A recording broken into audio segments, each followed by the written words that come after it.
Hey guys, what's up? Squatch Talk. With Pat and Ern here. This is episode 10. I'm Pat. And I'm Ernie. And yeah, landmark episode. 10th one. Yeah, I can't believe it, man. It seems like a couple of months ago we were doing episode 1. I think it was, wasn't it? Oh, yeah. Well, yeah, it's good to be doing another episode. I guess right off the bat, we want to kind of give folks a heads up about, of course, it's already booked up, but we can't say enough about a Bigfoot museum that is in a little town called Cherry Log, Georgia, in North Georgia, that Pat and I have been to several times. Run by a man named David Bacara and his wife Belinda. And it's an extremely comprehensive, awesome exhibit. And it is not just for entertainment value. I mean, it is really educational, kind of shows the beginning, the middle, brings you up to present day.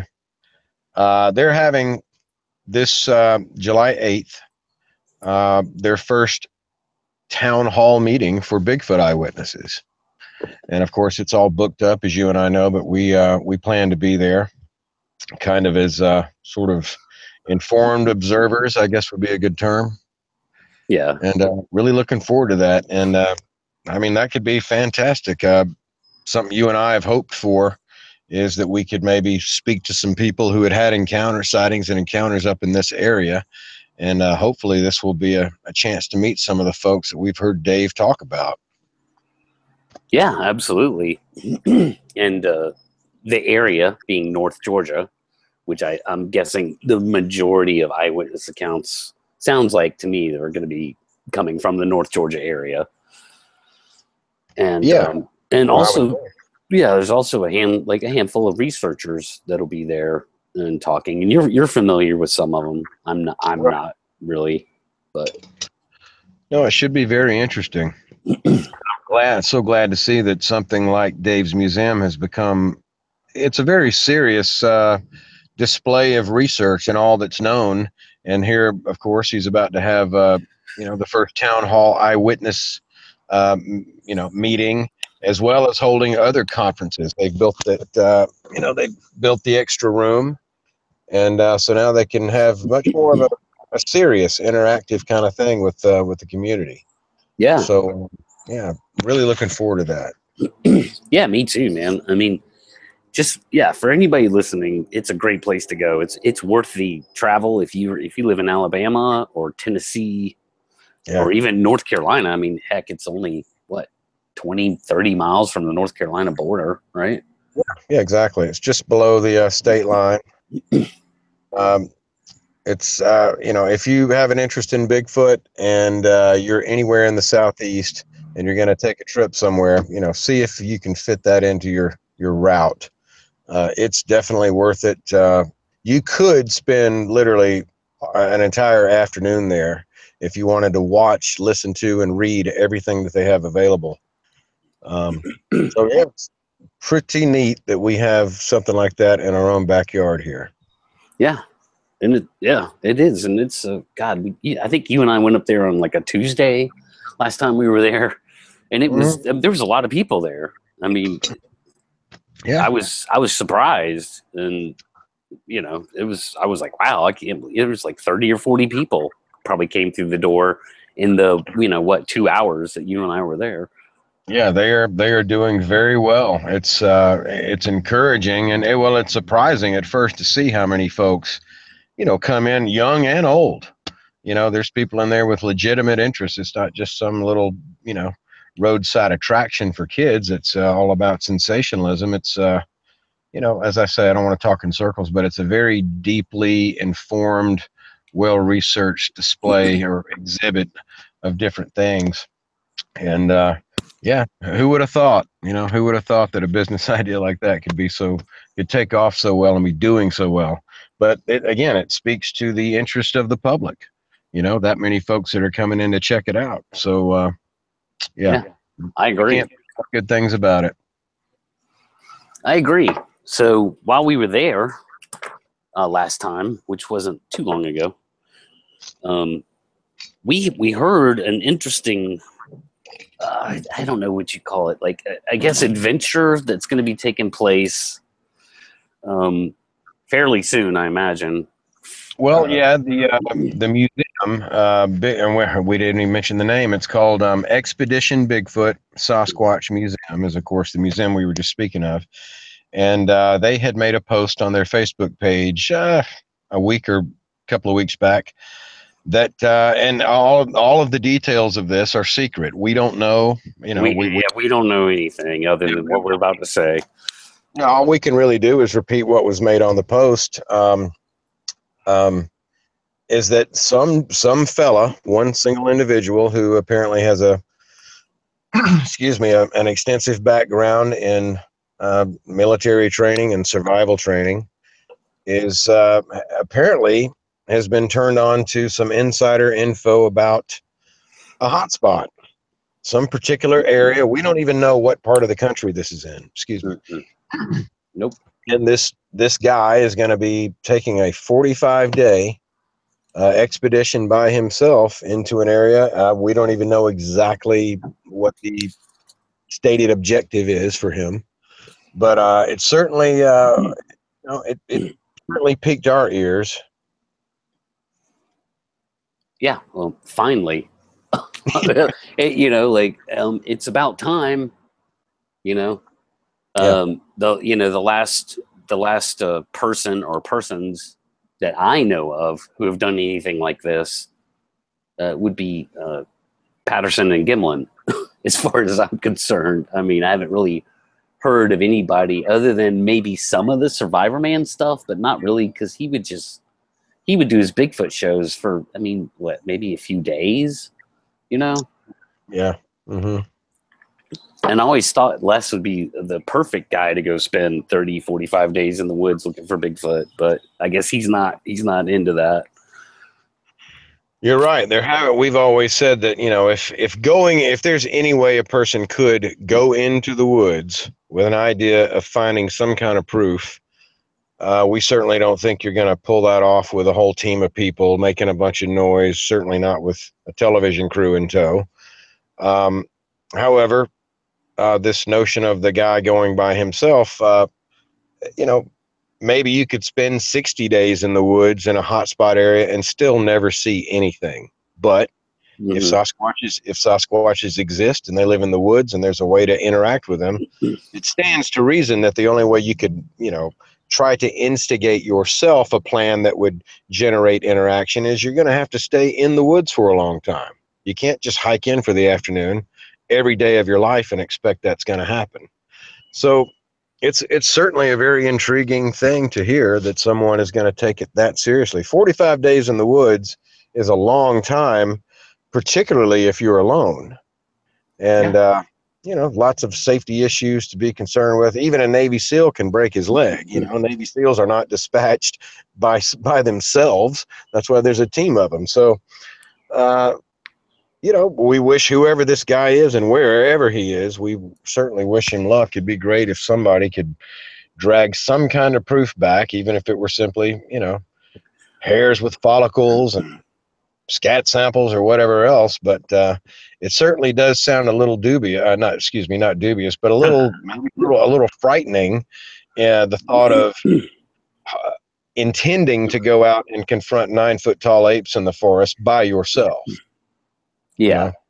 Yeah. And I'm sure, 45 days in the woods by yourself is dangerous. Anywhere. Like in the woods in the middle of Kansas, let's say, or even in the open plains of Kansas, where you're unlikely to run into a Sasquatch.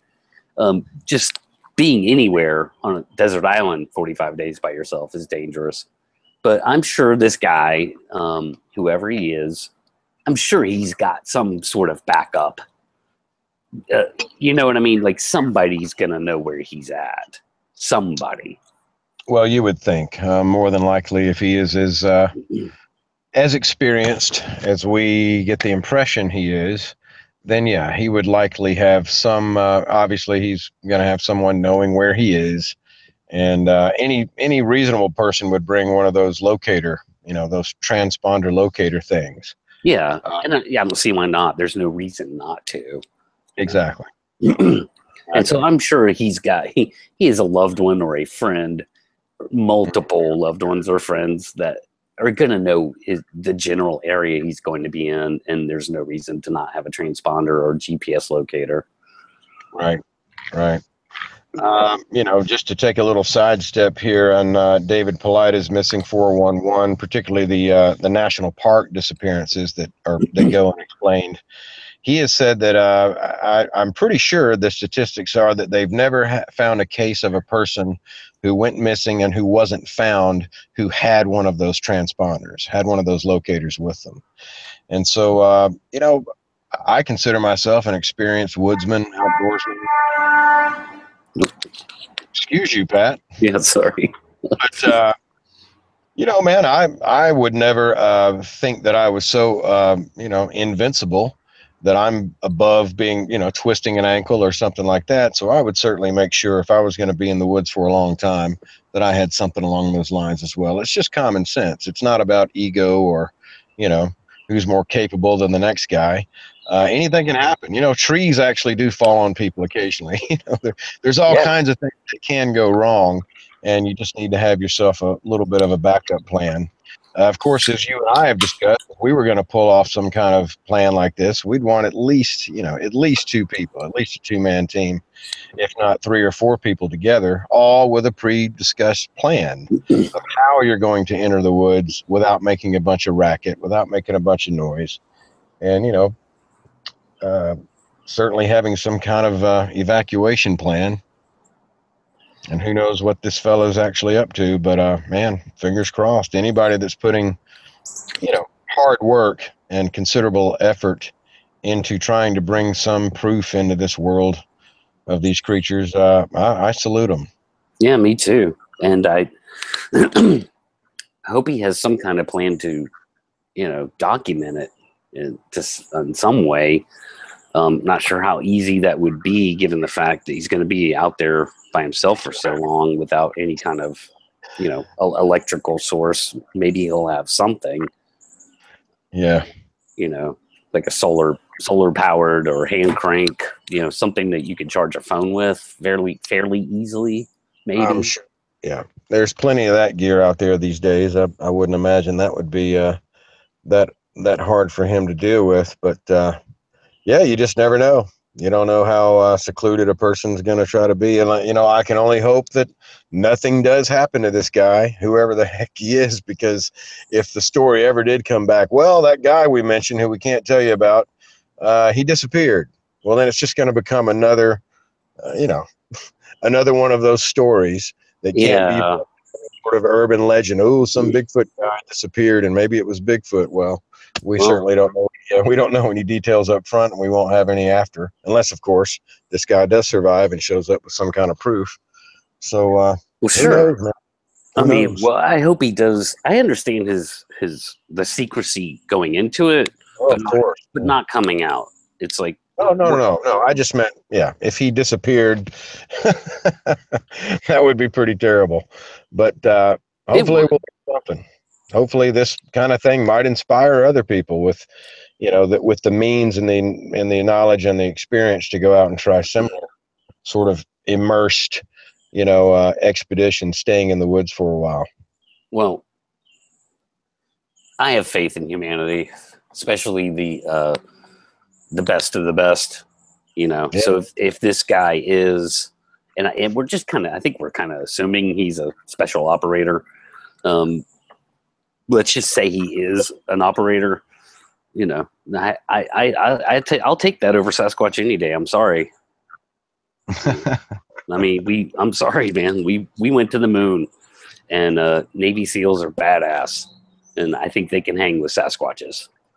But being outnumbered is a little different, I guess. But yes, it is. The word "they" is key. If it's just he, then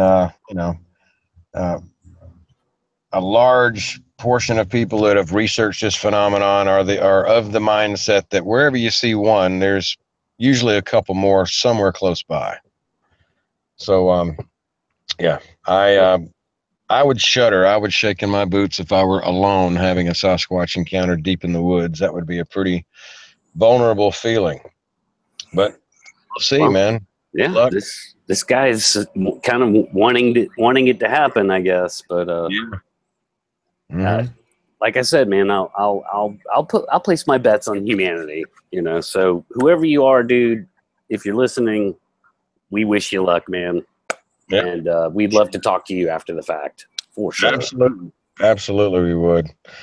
Which reminds me, I wouldn't mind just putting a little interjection in about this environmental DNA study that is seeking funding through an Indiegogo site. This is Dr. Jeff Meldrum, who most Bigfooters are familiar with, and Derek Randalls of the Olympic Project. And of course, so it's Dr. Meldrum and the Olympic Project that they have found what they believe are Sasquatch ground nests, and they are looking for trace evidence that can be found in the nest themselves, in the soil, underneath the nest, that sort of thing. It's called environmental DNA, or eDNA for short. And apparently this process of eDNA helped to establish where the other human species of Denisovans that was discovered in Russia just a few years back. They were able to, after finding the actual skeletons and being able to get DNA on some level, they were then able to find evidence of where these humans had also lived, even though there were no bones there. They were able to find the same DNA in the environment of a cave, in the soil of the cave, etc. So who knows? Again, it sounds like kind of a long shot, but you certainly couldn't put your faith in any more credible people. These are folks who Yeah, they don't that's really. true. They're very serious about Bigfoot research, and they've been in it for a long time. It's doubtful that they would be confusing a natural formation of twigs and branches or something created by another animal as being from a Sasquatch. I would like to think they know what they're looking at to be interested enough in trying to search for DNA. Yeah. Anyway, we made a post on our Facebook page about that only because if people want to see the video they've put out about what they're trying to do, and of course we had put up a link to their fundraiser page, and they've already got a significant amount of money, significant amount of donors. With any luck, they should be able to meet their goal pretty soon. Well, good. I mean, yeah, good on them. And you're right about the trustworthiness of those guys. You Yeah, know, and me, I'm not like big. I don't get excited about DNA stuff, but I right. mean, every little bit helps, and anything that these guys are willing to do to try and move the ball down the field is Yeah, positive. It's the right direction, and yeah, especially if you're going to do it, scientifically, let's say, and methodically, why not? yeah. I Yeah. welcome it. And if it's all you got, if it's all Yeah. you and the only people involved are credible folks, then hey, at least it's worth a mention. Somebody out there might want to donate. And again, you've got people who claim to find stick structures, claim to find scat, this, that, and the other. If three different people in different areas came up with hair samples that had follicles on them, and they all kind of matched each other and were of some unknown primate species, well, hey, you really got something there. And so a study like this eDNA thing, who knows if it could produce similar results that matched other purported Sasquatch hairs or whatever, then you would definitely have something. It doesn't mean the whole public is going to suddenly believe in Bigfoot, but you would certainly have something that was undeniable and repeatable, so to speak, from these different locations. So it would be undeniable evidence of something that's unknown, and that would be significant. It would. I agree. So I mentioned Les Stroud Yeah. earlier, and of course, so since we were planning on talking about some of these shows, Mm-hmm. and I in my opinion, like the Survivor Man Bigfoot stuff was probably the best. Like out of any, let's just categorize any Bigfoot reality shows. Like Right. his was the best, and for a couple of different reasons. Number one, it comes from Survivor Man, which was just a so legit show, right? I mean, it doesn't get any more real than what Les did with this Survivor Man series, going out in the woods by himself, you know, for a week. Yeah, and filming, doing everything himself. I mean, he always had he had his backup crew, usually close by, but I mean that was legit reality, you know. Well, when he did the full 7-day things, there was no camera crew close by. That was it. When he did just the Survivor Man expeditions, I mean, that's it. That was it. There's a couple of times that he had to be pulled. He had to be pulled in the middle of a show. Gotcha.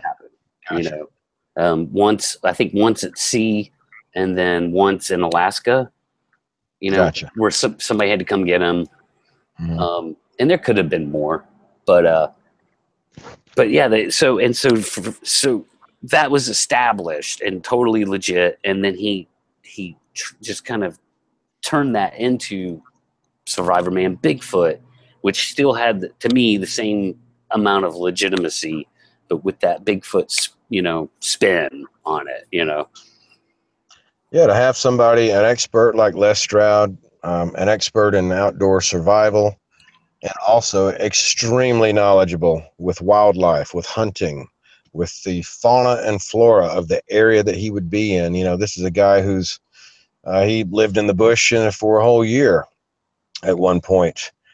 So yeah, he's perhaps, you probably couldn't find a more credible person, you know, who's an outdoorsman who could offer an opinion on Bigfoot research. And so yeah, the Survivor Man Bigfoot series was huge.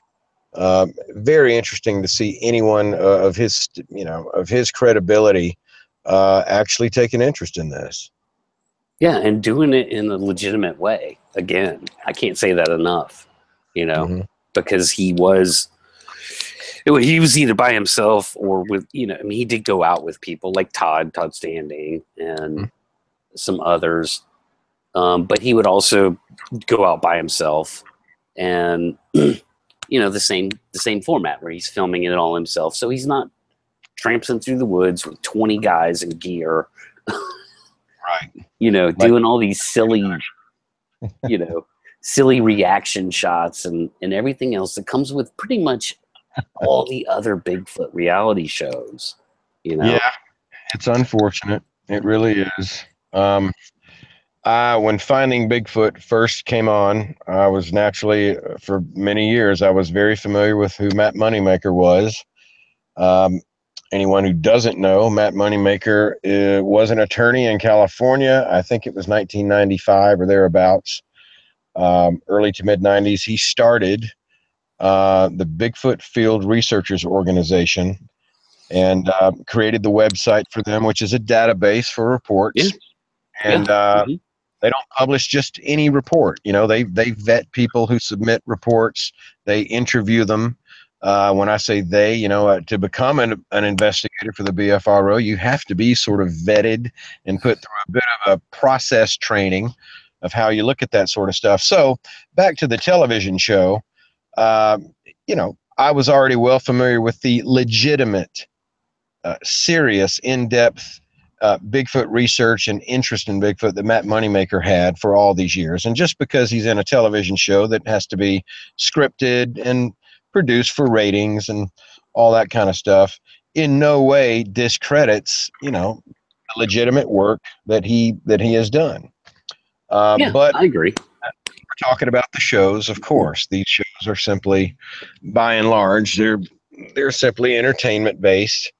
And another point about that particular show, Finding Bigfoot, you know, I'm not going to watch. I don't watch the show. I don't have any interest in the scripted drama of running around in the woods at night with a camera crew. However, the eyewitness town hall meetings that they have in each show, those are worth tuning into, because for me, the eyewitness facet the phenomenon is one of the most compelling.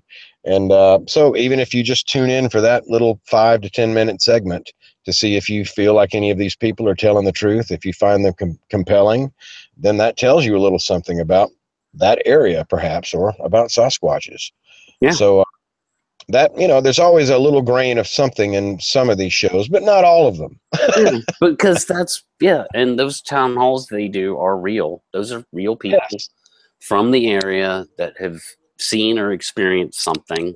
And those people aren't cast necessarily. They're sort of picked from the town hall experience, I assume. Right. And so that, to me, that is just like you say, it is an interesting part of the show. It's probably the most interesting part of the show for me, Yeah. Absolutely. And the show is what it is. I mean, to be honest with you, if I'm sitting around bored on a rainy Saturday, I can sit there and watch a couple episodes and be entertained. Because the things that they're doing, these sort of, let's get together and do an expedition for one night in this one particular area. Well, that in and of itself, watching them walking around in the woods is not going to help. It's not going to shed any light. But when you hear, these are the people on the show. They're not just celebrities. They're, Cliff Barrickman, huge, been into Bigfoot research forever. Bobo, of course, same thing. Man, Matt Moneymaker. So you're going to hear some good history about the Sasquatch phenomenon and the area that they're going to be investigating, as well as, of course, what these eyewitnesses at the town halls have to say. So, there's certainly redeeming qualities, and there's absolutely no reason to, discredit Matt Moneymaker for being a part of something that is ultimately a ratings scripted kind of deal. It still focuses around this very real phenomenon of Sasquatch sightings. Right. And because it's a show for major network or whatever, major production company. They don't have complete control over the situation either. So sometimes they get burned unfairly. And I'll never forget the one time, dude, and I was so glad to hear them come out and protest what the producers and editors did, which was, cut to commercial with one of the, oh my God shots. Like, oh my God, what is that? Clearly a deer on thermal camera. You could almost see the antlers. It was, and that enraged me, and I just wanted to get so mad at them for that. But they came out and said, that was BS. Like they didn't have control over that, man. That's all in the post production. A couple of them, I think, said they were considering, it was a big stink. They were considering just walking away from the show at that point. They, we're not going to be mischaracterized that badly. Yeah, that we're looking at deer going, oh my God, what is that? Yeah. So, say what you will about the show, man. They, I got no problem with those guys or that show. However, there are some other shows that are of complete, they're complete hooey. You've got shows like Mountain Monsters, which is a completely scripted show with actors who are bad actors, but the names that you hear on the show, that's not who those people are. It's complete fiction. It's largely for children, and that's fine. Yeah. It's a free country, man. It's television. Make shows about whatever you want to make about. But especially with Bigfoot. Yeah, and if we're going to give a little credit where credit's due for one show, I think we ought to at least be discerning enough to let folks know we're not sitting around watching mountain guys that call themselves trapper, who get done up in makeup to have a torn hat and suspenders or whatever to try to look like a mountain man. So you just kind of it really helps to do a little bit of reading before you dive into what might be on television these days. And it's also worth noting, we've talked about the perfect storm of sort of misinformation that's kind of developed around the Sasquatch topic in the last couple of years. And, some of these television shows that have kind of exploded with so much ridiculousness, they're adding to that problem. But again, ultimately, there are more and more people who are familiar with the topic now than there ever have been before. And that's largely a result of all these television shows that reach the public. And it is. It absolutely is. You know, and I mean, I can remember, dude, when I was a kid. You know, I know a lot of people our age ish. They kind of point back to what In Search of, and the legend of Boggy Creek, right? Yep, those are the two big ones. Right. That's how they were introduced to Bigfoot. You know, and for me, it was not that at all. Now, I do remember In Search of, but that kind of came later on, like in rerun days or whatever. Yeah. How I was introduced to Bigfoot was through pop culture, and that was the $6 Million Man. Andre the Giant. Because his nemesis was Bigfoot. Yes. And I was pretty young. I was probably, God, dude, I must have been 3 years old or something like that, you know? So, I mean, I was really young, too young to know, like, reality from, separate reality from television, like, drastically. So I just thought I was like, wow, those things are real. You know? Like, you know what I mean? Like, yeah. I just assumed they lived up in the mountains in Kentucky where I lived at the time, you know? And maybe they did. But so pop culture way back then, you know, is how I was introduced to Bigfoot. Yeah, a lot of people remember that. Of course, a lot of people remember the Patterson-Gimlin film at some point in their life, and then In Search of, like you said.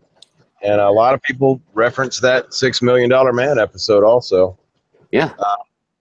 You know, I was exposed to all of that stuff as a kid, all of these television shows.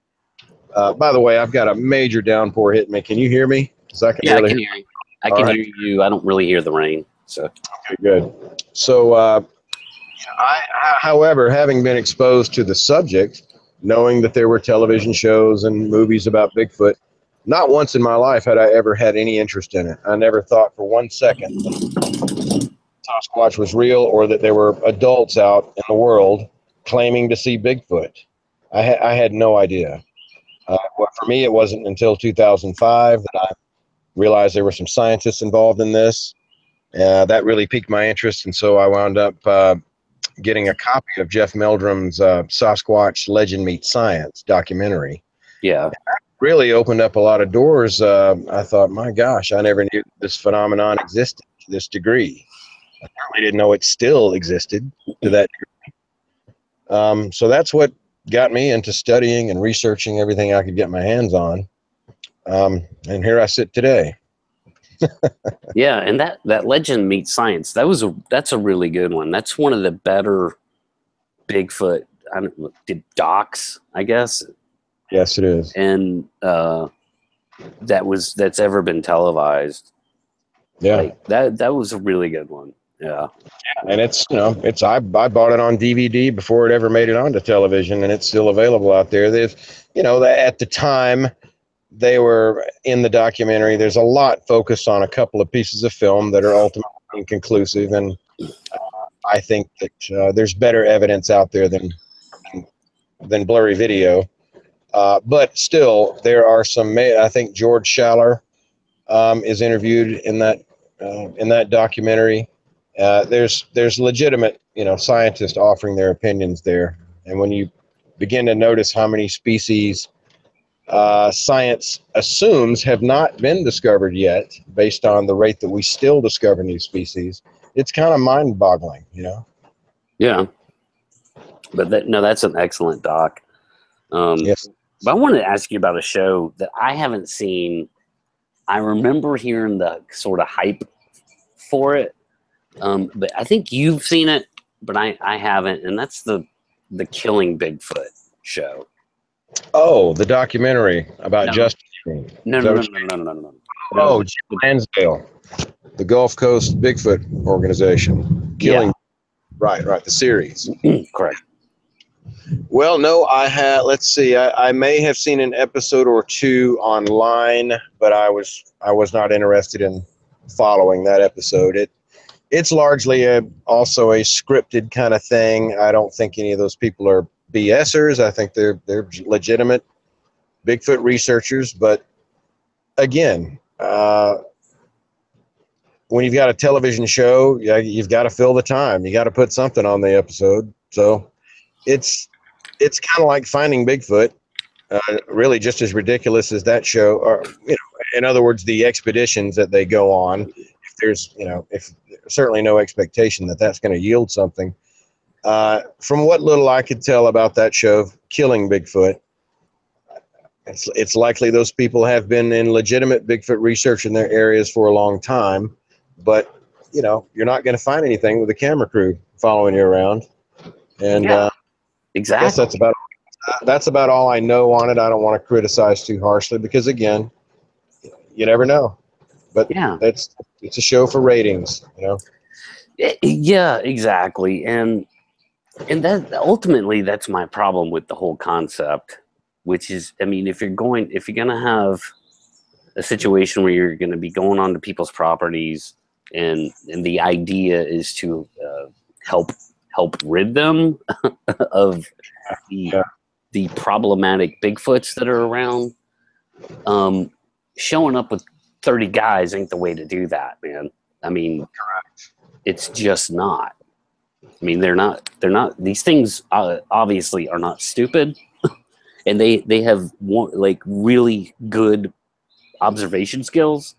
Oh yeah. So when the trucks and the cameras and the lights and the BO comes out, I mean, they're out of there, man. So even if that's a legitimate situation, the second you show up with all those people in that kind of intent, it's over. Yeah. It's over before you even get started filming. Yeah, I agree. I agree. Go ahead. And it just sucks, dude, because I think, I remember hearing that guy, and I can't remember his name, but I remember hearing him being interviewed before the show came out. And listening to the interview, I was like, wow, I was very encouraged, but because of the way that he, presented the whole concept sounded reasonable to me.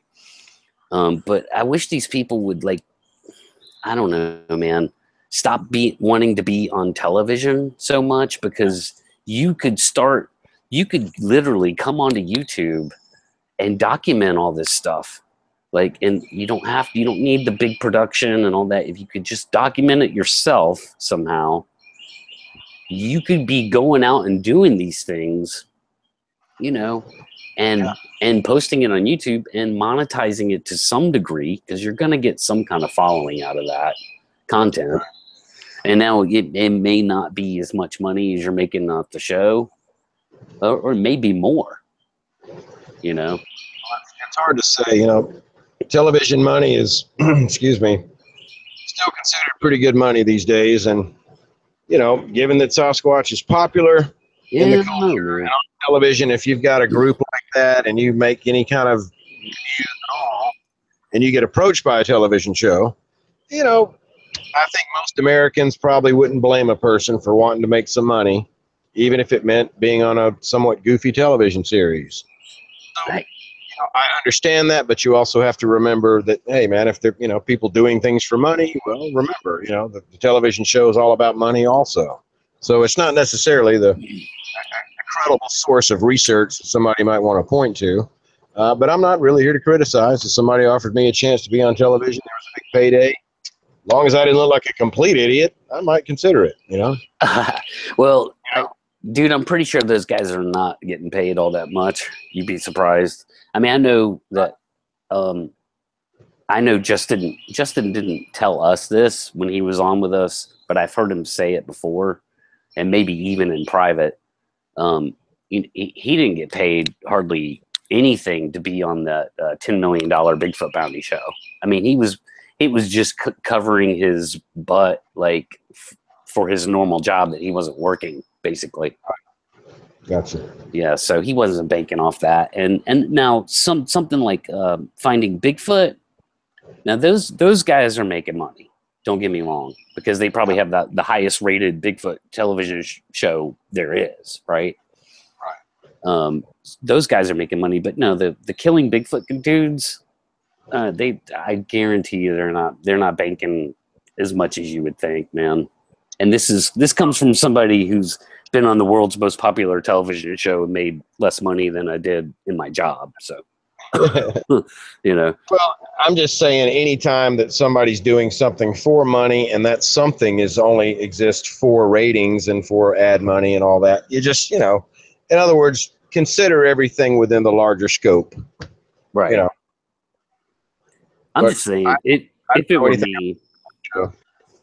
it were me, just like anything, I mean, just like you and I will do. I mean, if you and I, end up doing some of the things that we want to do, and if there's something to document, we're going to document it and we're going to put it out right here, unless it's just mind blowing amazing or something, but it's going to go on the YouTube channel, Mm-hmm. and hell, we're not even monetized. So, well, obviously that's kind of speaks to what I'm getting at. Our intentions and interests may be a little more legit than others, but so be it. Again, more people are familiar with this topic now than ever before, and that may or may not breed some sort of acceptance if such a discovery is made and Sasquatches are proven to exist. You could argue that all of these television shows and Sasquatch topics in the media will wind up having a bit of a beneficial conditioning effect on people's mindset. Should something like this be proven real, it might help with panic. It might help with accepting it, having seen so much about this, all through our culture over the last several years. But who knows? Yeah, I mean, it is interesting. The pop culture is how high it is right now with Sasquatch, with the the Jack Link's commercials? Yeah. And now the Sasquatch pizza. And those are just a couple. Those are a couple. When I walk into a convenience store now, I will see at least 2 different types of products that are branded with Bigfoot in some way. Right. And I was in advertising for many years, and I'm well aware of how certain topics can kind of be directed through government agencies. They're paid, they're well-paid projects, well-paid accounts. But you never know. Maybe some of the stuff that we're seeing is we're seeing the results of dissemination of information by degrees. Right. Or it could simply be pure coincidence. That with the internet and the popularity of information getting on the internet caused a huge interest in Sasquatch. And once television executives saw that, they thought, oh, well, we need to make shows about Sasquatch. It could be that simple and logical of a process of how we got to this point where everything's Bigfoot related now. Or, again, I'm well aware of how dissemination of certain things, promoting of certain ideals, certain things can happen as a result of a government directive with advertising agencies. So, again, I don't know, but I find it all very interesting that we're seeing this sort of saturation in our culture about all things Sasquatch, right at a time in our lives when we have the highest interest in the topic. So, it certainly makes you wonder. Yeah. And I guess you gotta take the bad with the good, because I really don't like the stuff that makes it look silly, We don't. I mean, it's really unfortunate. I can tell you, man, there's nothing silly about it when you're out there and, you're getting weird things are happening around you. There's nothing silly, And that's the disappointing part about having to take the bad with the good. If Sasquatches do exist, and the majority of these serious researchers have been onto something, all the negative stuff, all the ridiculous, goofy Bigfoot shows and all, they certainly cast doubt. They make us look a little ridiculous, and it makes me less less likely to bring this topic up to other people because I know what it looks like from the outside. Yeah. And it gives you a really good idea of how to, like, if you just want to go in the woods and be left alone, you don't want a Sasquatch to bother you, then, take 30 guys out with gear and you won't have any problems that night. That's right. Or if you do, it'll be well documented. So, I mean, it's win-win. Yeah, exactly. Yeah. There's lots of YouTubers, and while we're talking about media or television show or Bigfoot shows, there's lots of YouTubers also. And again, you just kind of have to take it all with a grain of salt. No one is an expert because nobody's got a Sasquatch they're studying. So you just kind of have to, read between the lines, and maybe you'll find one person compelling and believable and another person you're just not sure about. So yeah, it happens. But, I guess to bring it back around sort of full circle, back to, we'll just call him, Navy SEAL guy, 45-day Navy SEAL guy, man. Good luck to you, dude. And I hope he can document whatever happens. I hope he can document it somehow, Yeah, no kidding, man. That's sure, exactly how I feel. I mean, I'm sure he'll be taking notes at least, No, I'm serious. Oh yeah, dude, absolutely, man. I hope that, if people hear about this guy, whoever he is, I would hope that it would inspire other people who have the means and the training, whether they're just long-time outdoorsmen or whether they're, ex-military, ex-special forces guys, a small team of people who would go out and try a similar expedition. I really think that if people can go in the woods and produce any kind of proof of Sasquatches, it's going to take that kind of coordinated effort, a small team, but a coordinated effort of people with similar skills. So, man, sure it'd be nice if this 45-day journey fella, or just the story of him doing this could maybe inspire others to get out and try it themselves. Yeah, that's. I mean, to me, that's what it takes. I think the proof's in the pudding at this point. Mm-hmm. If you're gonna go out there and you're gonna, want to be around these things or observe them, you're gonna have to spend some time out there. Mm-hmm. Not just a day or two or a weekend, but weeks. Yeah. And that's the only way that it's going to happen, in my opinion. Well, at least if you're boots on the ground situation. Right. Yeah, I agree. Yes, there are other dimensions to come at these things from, but that's a way different subject. Yep. But no, I wish this guy luck, man. I hope we get a chance to hear more about it. Once it's done and over with, and I hope he stays safe. So. Yep, exactly. Godspeed to you, Mr. X, whoever you are. Yeah. So, I don't know. I guess that about wraps it up, man. I guess we'll report back from the July 8th event, and hopefully we'll have something to. I'm sure we'll have something to talk about. But hopefully we'll make some connections and maybe get some folks on the show. Would be great. That would be fantastic. Really, we're kind of overdue for a guest. Yes, we are. But we hope to be bringing on in the future some scientists. We hope that we can have just join our discussion about this phenomenon. And of course, the next episode, hopefully we'll have a lot to report back about this town hall meeting up there at Expedition Bigfoot.